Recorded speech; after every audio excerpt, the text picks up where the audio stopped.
This is Crime House.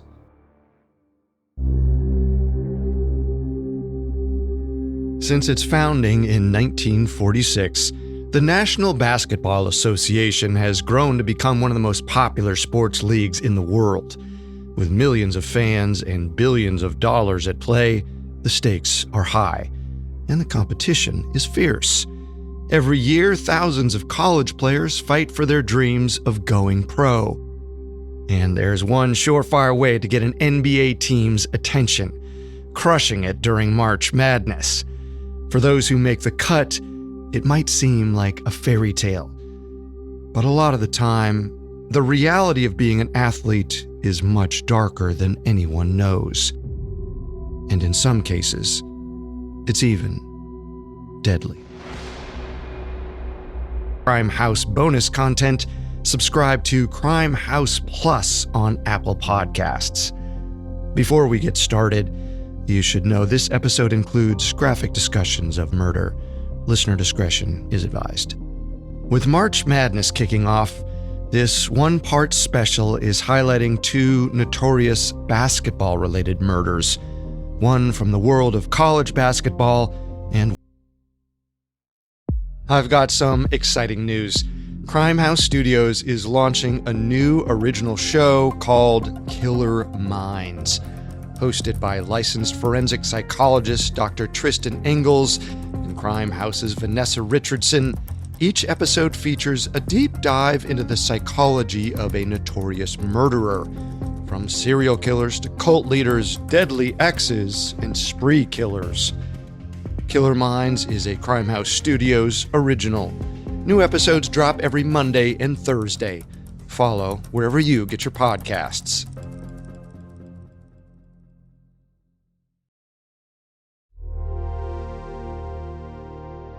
By the mid-1990s, the Baylor University men's basketball team was floundering.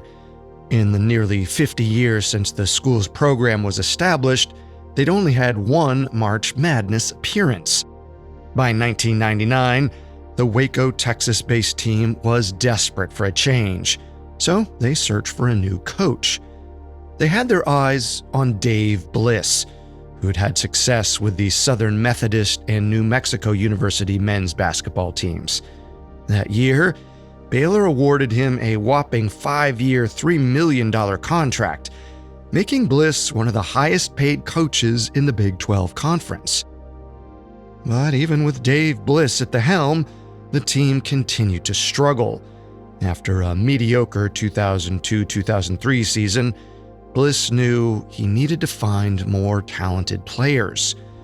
So, besides recruiting better high school seniors, he looked for college athletes willing to transfer from other schools.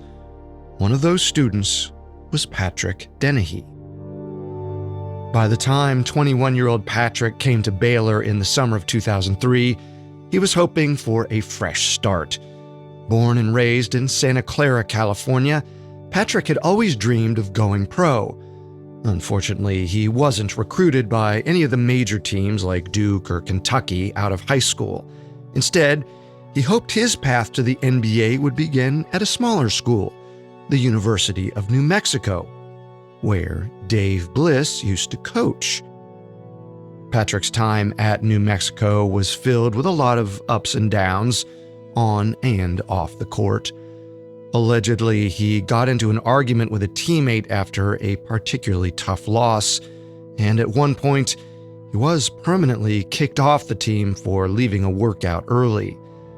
Despite these issues, Bliss saw something special in the young player, and in 2003, he asked Patrick to join the Baylor Bears. Patrick jumped at the opportunity. After his missteps at New Mexico, he wasn't sure he'd get another chance on the court. Luckily, he wasn't in it alone. He quickly bonded with one of his new teammates, 21-year-old Carlton Dotson. Carlton was also a transfer student. He'd joined Baylor a year earlier. Originally from Maryland, Carlton got his start playing for a small junior college in Texas. Then in 2002, Coach Bliss offered him a spot at Baylor. Even though Carlton had a year on Patrick, the two quickly hit it off. In fact, they were so close, Patrick let him crash at his place when Carlton was going through a rough patch in his love life.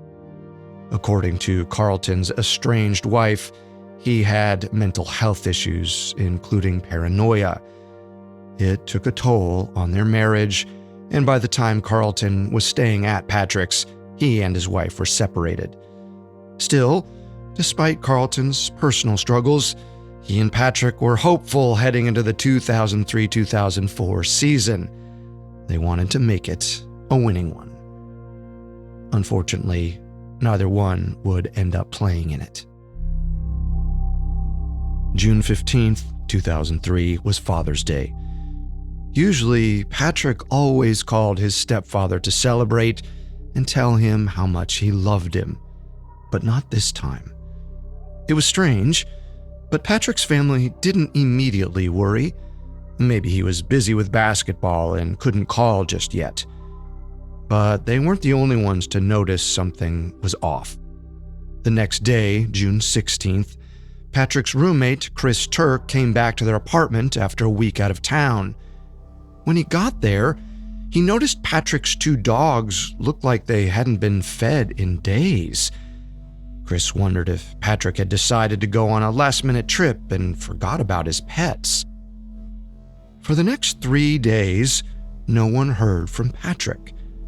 And by June 19th, 4 days after Father's Day, his parents had a sinking feeling that something was very wrong. They contacted Baylor's basketball staff, but they didn't seem concerned. They told Patrick's parents that his friend Carlton was also MIA. The two boys must be out together having some fun. Patrick's parents weren't convinced. They decided if Baylor wasn't going to do something, they would. That day, they filed a missing persons report with the Waco Police Department.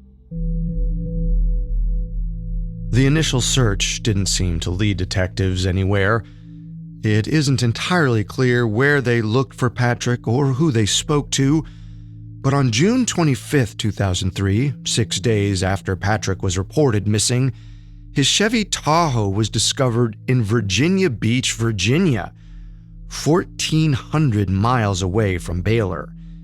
It was suspicious to say the least, but nothing about the car indicated foul play, and investigators didn't find anything in or around the vehicle that might have led them to Patrick. For the moment, it seemed like detectives were out of leads. But then on June 30th, a suspect landed in their lap.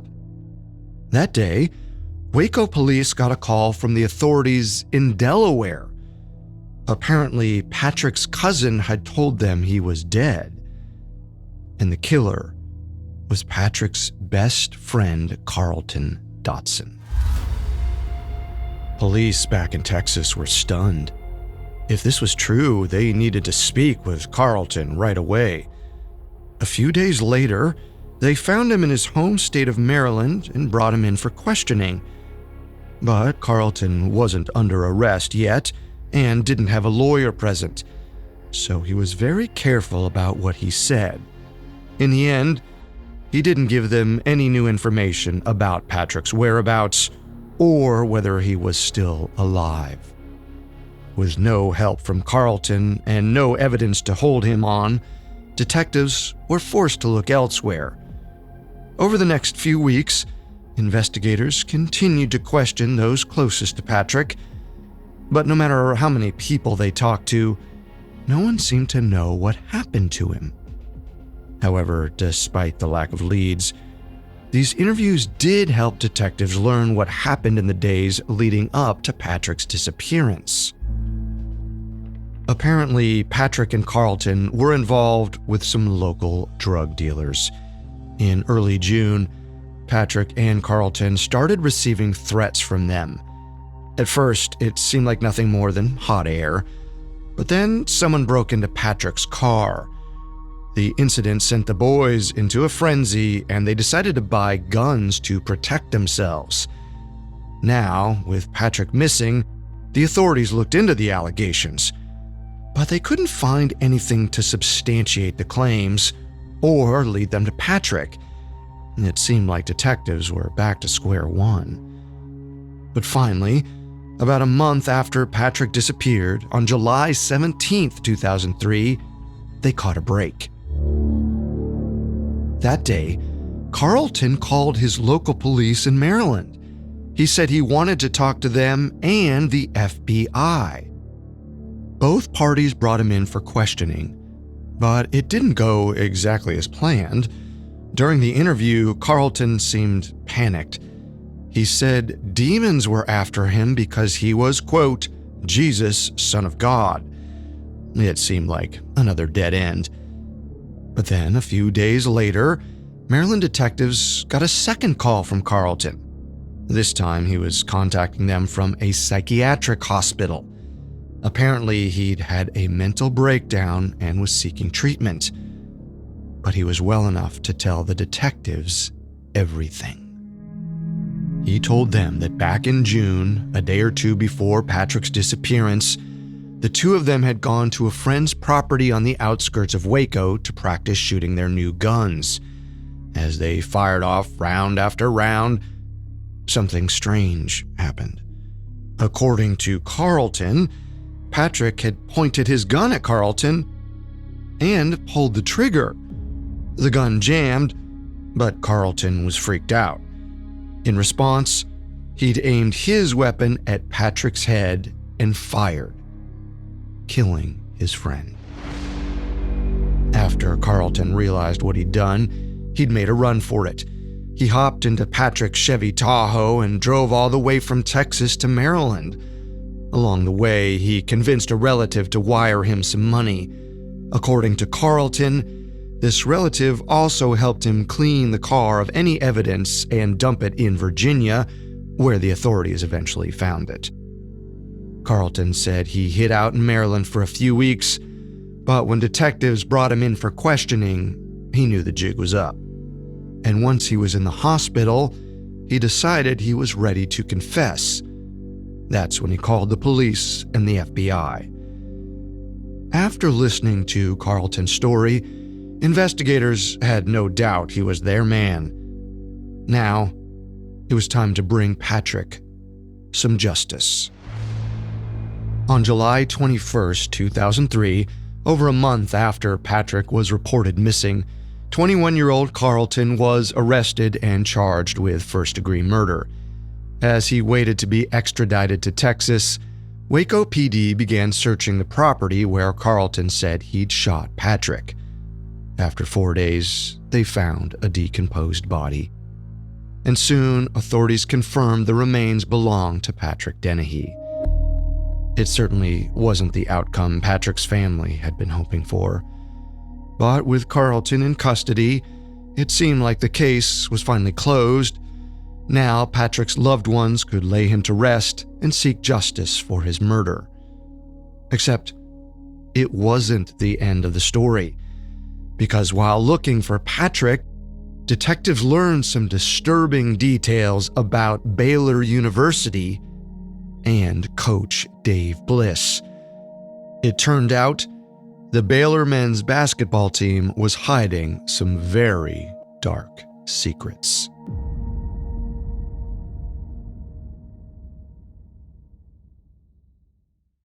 Hey everyone, it's Carter with an exciting update. Crime House Studios is launching a new original show called Killer Minds. Hosted by licensed forensic psychologist Dr. Tristan Engels and Crime House's Vanessa Richardson, each episode of Killer Minds features a deep dive into the psychology of a notorious murderer. From infamous serial killers to ruthless cult leaders, deadly exes, and terrifying spree killers. Along with Vanessa's immersive storytelling full of high-stakes twists and turns, Dr. Engels will be providing expert analysis of the people involved. Not just how they killed, but why. Killer Minds is a Crime House Studios original. New episodes drop every Monday and Thursday. Follow wherever you get your podcasts.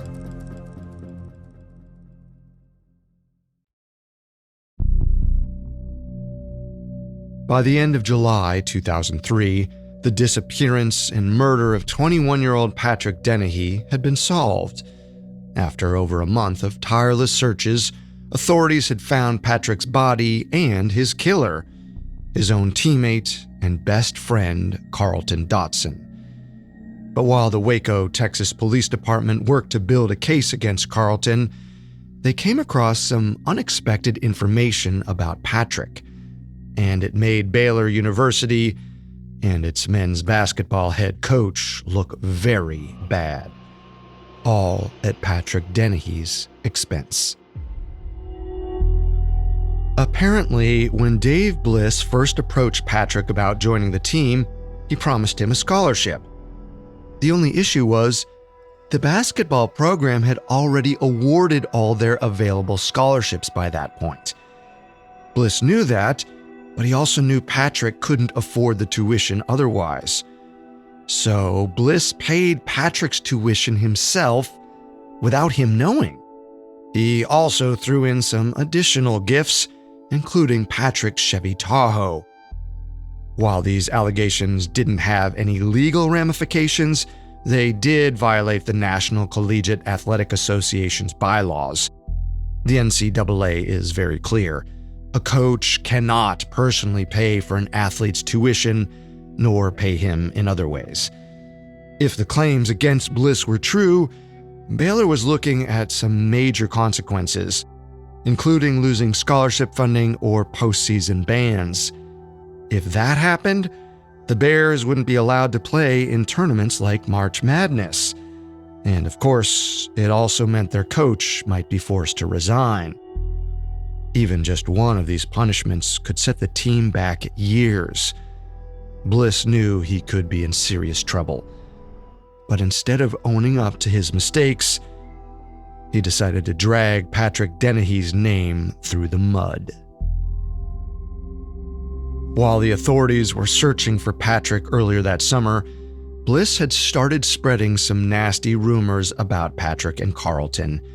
He told anyone who would listen they were drug dealers, which was pretty convenient since Patrick wasn't exactly able to defend himself at the time.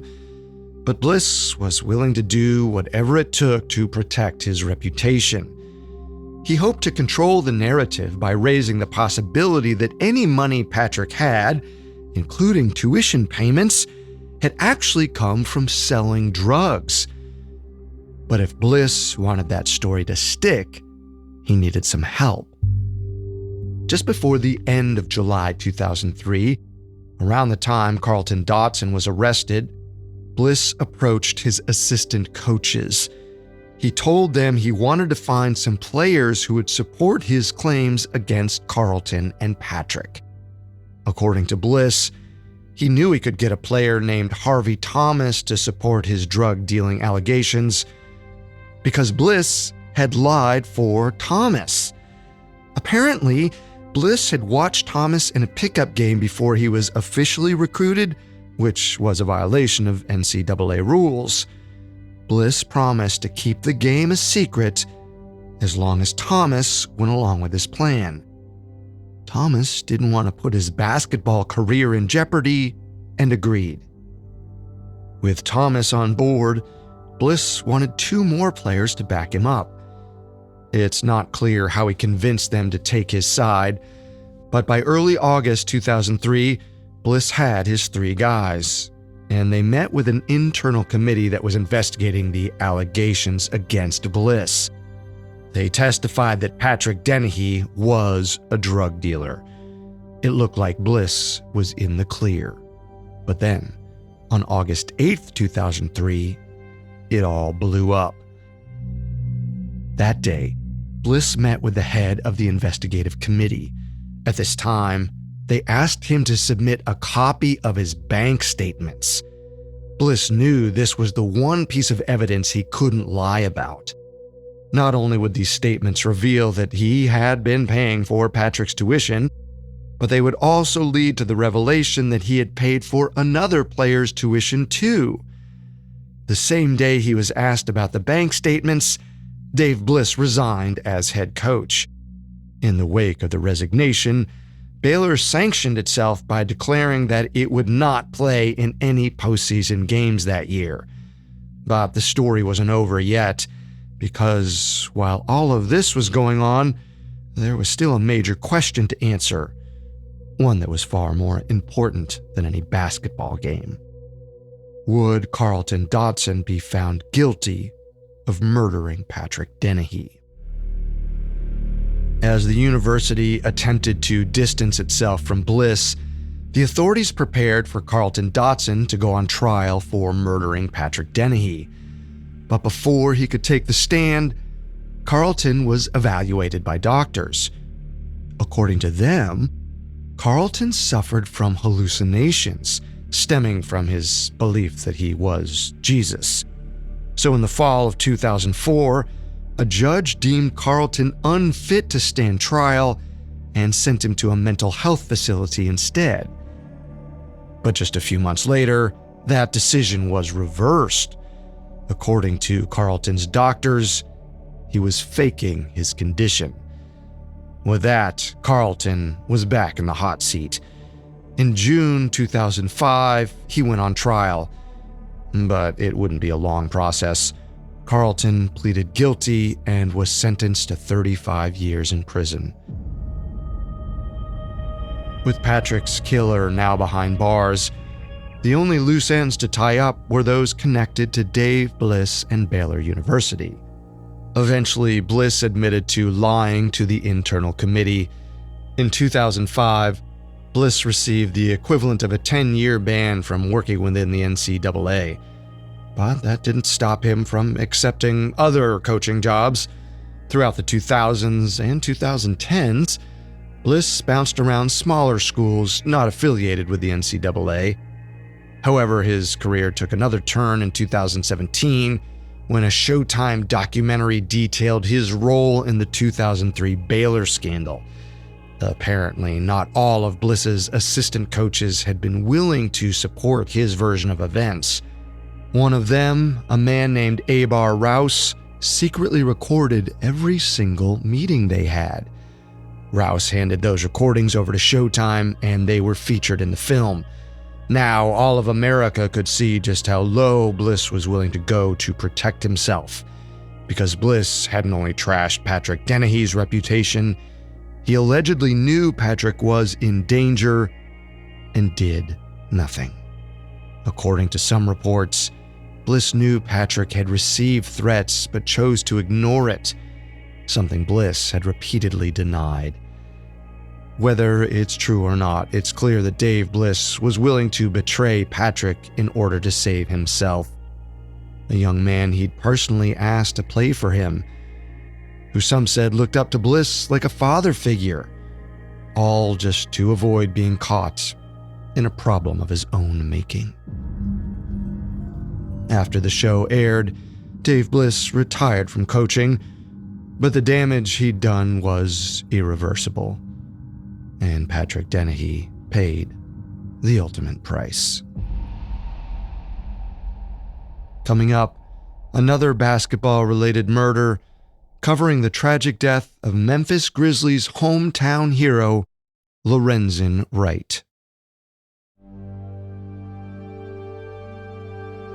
Patrick Dennehy's story is a tragic one, and unfortunately, it's not the only basketball-related murder that's made headlines.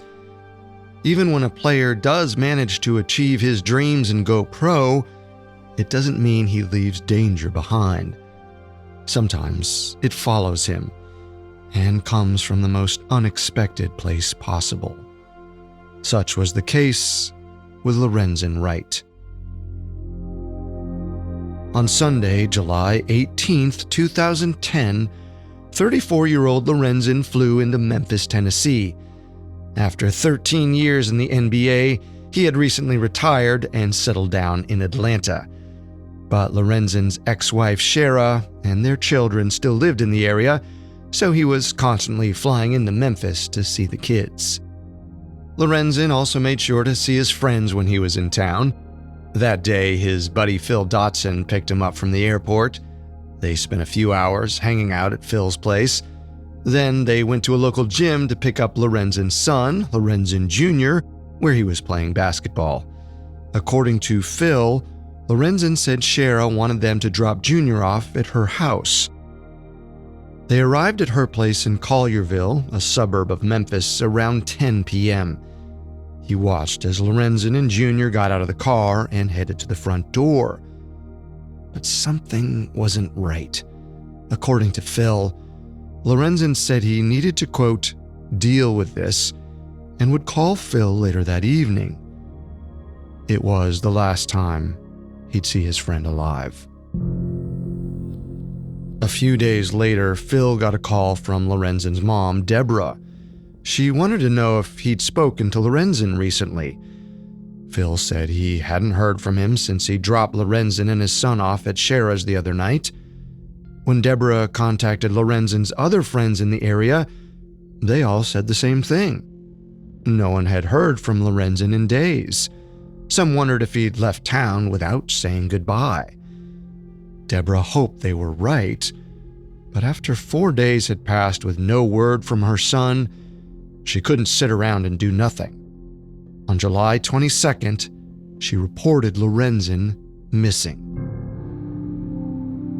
It didn't take long for the news to spread like wildfire through the city. For many in Memphis, Lorenzen was a hometown hero. Although he'd actually grown up in Mississippi, his family had moved to Memphis when he was a teen. He attended Booker T. Washington High School, where he played basketball, and it didn't take long for Lorenzen and his coaches to realize he was good. Really good. After high school, Lorenzen played for the University of Memphis. After just 2 seasons, the 21-year-old became the 7th overall pick in the 1996 NBA draft. His professional career began with 3 seasons on the Los Angeles Clippers. After that, Lorenzen bounced around, playing for teams like the Atlanta Hawks and Sacramento Kings. But it's safe to say the highlight of his career was probably playing for the Memphis Grizzlies, his hometown team. Lorenzen was beloved in the Memphis community. He was gracious to fans of all ages, and more importantly, he volunteered constantly. Whether it was speaking at local high schools or visiting sick children at the hospital, Lorenzen was always happy to do it. He spent 5 seasons with the Grizzlies, and by 2009, 33-year-old Lorenzen was ready to retire. After 13 years in the NBA, he knew it was time to call it quits and move on to other things. But despite Lorenzen's charisma and positive attitude, not everything in his life was sunshine and roses, especially his marriage. At the time of his disappearance in July 2010, Lorenzen and his wife Shara were estranged. But it hadn't always been that way. He first met Shara while he was a student at Booker T. Washington High School. She was his basketball coach's daughter. And although Shara was 5 years older than Lorenzen, the two quickly hit it off and began dating. They stayed together through all of Lorenzen's big life changes, from playing college ball to going pro. They had several kids and got married in 1998 when Lorenzen was 24 and Shara was 29. It seemed like they were happy together and in it for the long haul. But then, in 2003, their 11-month-old daughter, Sierra, tragically died of sudden infant death syndrome. From then on, their relationship was never the same. Over the next few years, their marriage deteriorated. When Lorenzen retired from the NBA in 2009, he decided to live in Atlanta while Shara and the kids stayed in Memphis. By early 2010, the couple officially divorced, but seemed to be on decent terms. Even so, 39-year-old Shara was the last person to have seen Lorenzen before he went missing on July 22nd of that year. And in the wake of his disappearance, she was one of the first people detectives talked to.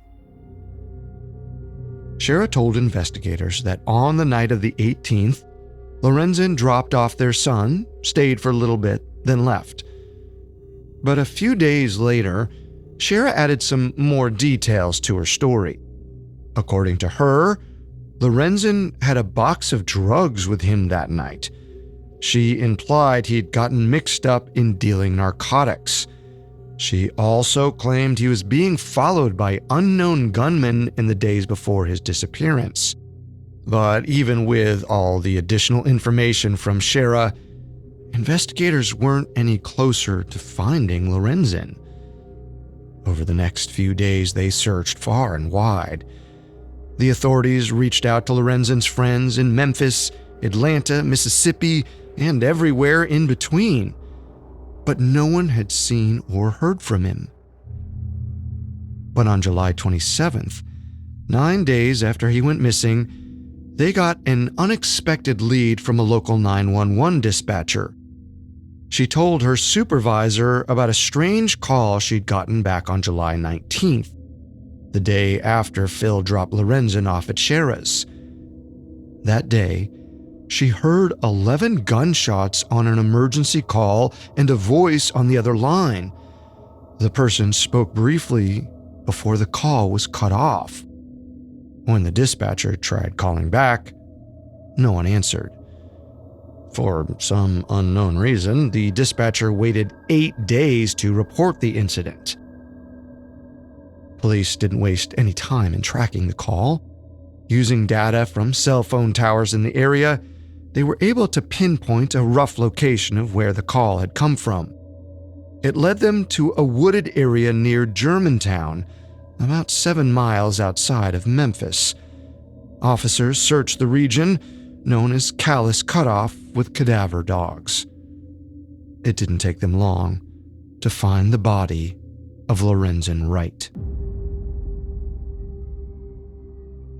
Lorenzen's remains were taken to a coroner for an autopsy. The report revealed he'd been shot multiple times in the head and chest.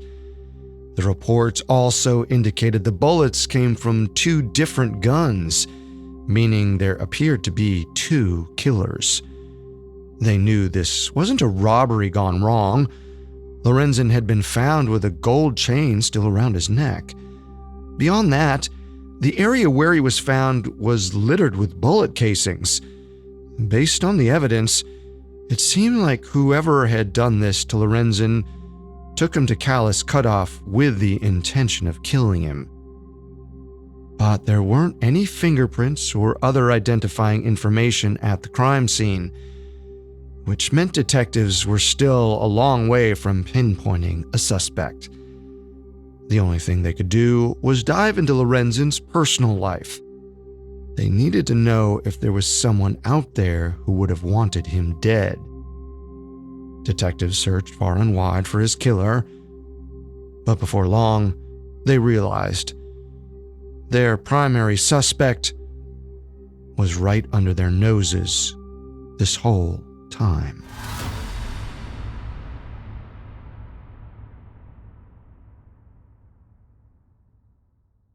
Do you love stories about con artists and scammers, people pretending to be someone they're not? I'm Javier Leyva, the host of Pretend, the podcast where I interview real con artists and uncover why they do what they do. Like the family who claimed that they were being stalked, only to find out that the messages were coming from their own house. Yeah, they were the stalkers. It's ridiculous when I get death threats about him wanting to go and blow my husband's head off, and then I get accused of having a split personality and maybe you're doing it and you don't realize it. That's ridiculous. Or the true crime author accused of harassing the very same victims that she was writing about. I am being honest with you. I am not fetish master. I don't know what to say, but I am being completely honest with you. I don't know what's going on. These are real people with real stories. If you love podcasts with a good twist, subscribe to Pretend wherever you're listening to right now. Pretend, stories about real people pretending to be someone else.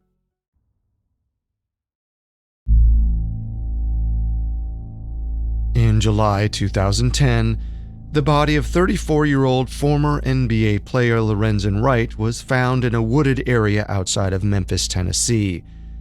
An autopsy revealed he'd been shot multiple times by multiple guns. But beyond the bullet casings found at the crime scene, there was barely any other evidence for investigators to go on. So detectives started looking for a possible suspect, or suspects, as well as a motive. Almost immediately, the rumor mill led them to one person: Lorenzen's ex-wife, 39-year-old Shara Wright. The month after Lorenzen's body was found, Shara's former assistant reached out to investigators.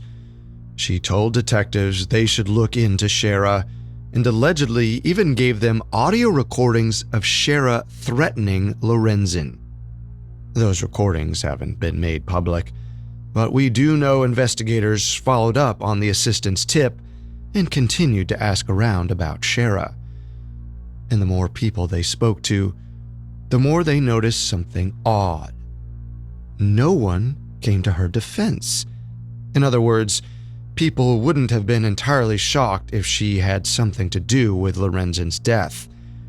Shara must have picked up on the gossip because she doubled down on what she'd already told investigators, that Lorenzen had gotten himself mixed up with drug dealers. And as new information began to surface, it seemed like maybe she was right. Soon, detectives learned that Lorenzen had been in a bad place financially.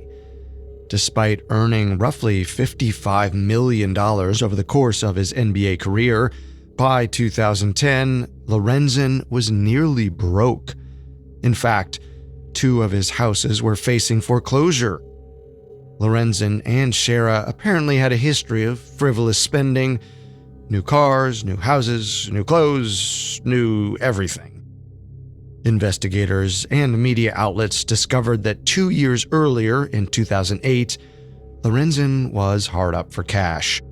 So he decided to sell off 2 expensive cars to a drag racer named Bobby Cole. However, Cole was more than just a race car driver. He was a drug trafficker for a major cartel. Some suspected that perhaps Lorenzen was using the cars to help launder drug money.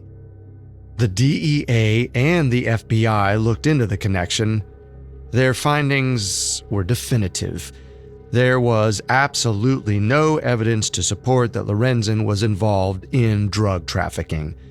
More than likely, he simply sold the cars to Bobby Cole, and that was the extent of their relationship. So it was extremely unlikely he'd been killed in some sort of drug-related dispute. While the feds worked to clear Lorenzen's name, the people of Memphis continued to keep an eye on Shara. From detectives to reporters to the public, everyone was watching her. And before long, they all found the motive they were looking for. It turned out, Lorenzen wasn't the only one with money troubles. Allegedly, Shara was $3 million in debt, which meant she might have been desperate for cash and willing to kill Lorenzen to get it.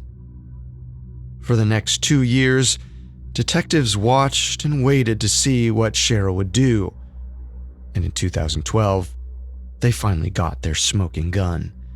That year, Shara received a $1 million life insurance payout from Lorenzen's death. This was part of her and Lorenzen's divorce settlement and was meant to go to their kids. But as their mother, Shara was in control of the money until the kids were 18. This led some people to wonder if Shara had arranged to have Lorenzen killed in order to get the funds sooner rather than later. But less than a year later, the money was gone. Shara had spent it all. Even though this seemed like a clear motive, investigators couldn't find any clear evidence to link Shara to the crime. And in the years that followed, the case slowly ran cold.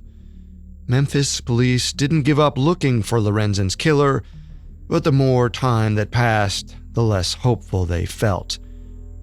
In the meantime, Shara got on with her life. She eventually wrote a novel about a cheating NBA player from Memphis called Mr. Tell Me Anything, and claimed it was inspired by her relationship with Lorenzen. She also made plans to write a sequel in which that same NBA player was murdered. The similarities weren't lost on the public.